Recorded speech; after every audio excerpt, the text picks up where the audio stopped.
a kind of dialectic which is sometimes less successful than I think, of impressing them with the moral life, the moral virtues, but then also teaching them the morality of doubt.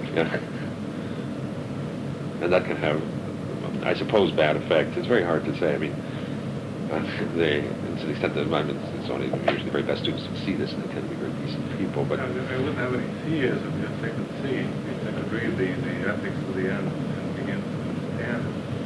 The critique of morality, the implicit critique of morality, makes sense if that is compensated for by something else, theoretical life. Well, but it's unlikely that they will respond to the theoretical I think that it's terribly important. You see in raising the doubts about the moral life, you see one can do this with a very great deal of ambiguity in a kind of Socratic way. Raising the doubts, of course, in a way you're raising the doubts in order that you can make more serious arguments for it. Do you understand what I mean to say? That's, and at this level, I'm not sure that difference becomes clear. But see, I have very frequently misapprehended. This is, you see, I didn't sense how quick the breakdown in morals that was occurring was about 66, 67. And you see, I mean, I make a certain criticism of, ordinary American bourgeois life, which, by the way, I think is the most decent available alternative. But it's by freeing themselves partly from it that I think they can see its strengths and also what its dangers are.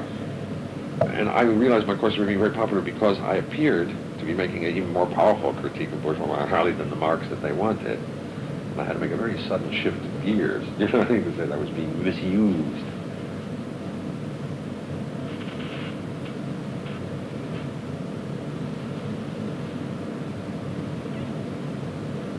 Well, I think I probably had better get, because I have plenty of packing to do. But if there's something, if there's any last words, I'd be glad to.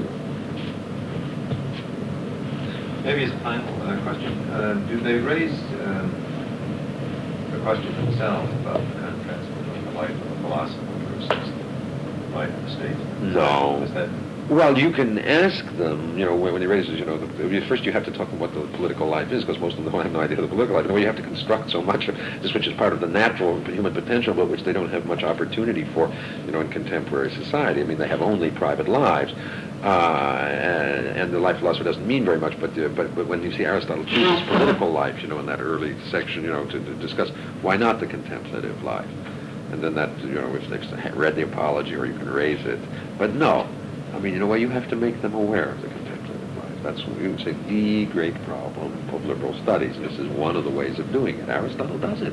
This is what Aristotle's doing. He's taking men who are not contemplative and making them aware of the contemplative life by way of, not by saying you have to leave them contemplative, but by the way of their very moral virtues. I mean, he does it quite subtly. Their moral virtues, and he leads them to prudence, and then mentions, the theoretical life, and then raises friendship, which is an experience they also have.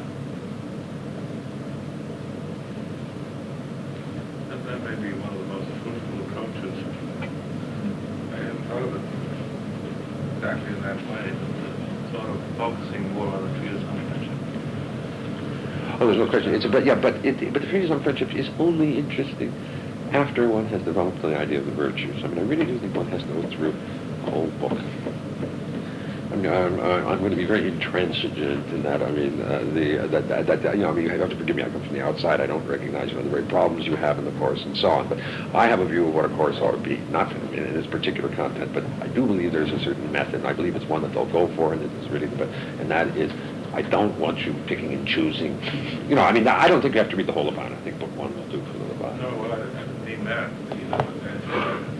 But emphasizing that. I think the ethics could be the focus for the whole course, but the treatise on friendship is somehow the swing point, between, the various, I mean, it's very hard to explain friendship, the phenomenon of friendship, in terms of modern psychology. You can explain the other virtues, but not friendship. And the simple fact is, people don't have friends anymore. Yeah, that's very powerful. Oh, it's just overwhelming when, if you really can get them to the right mood for it. And in small groups you can.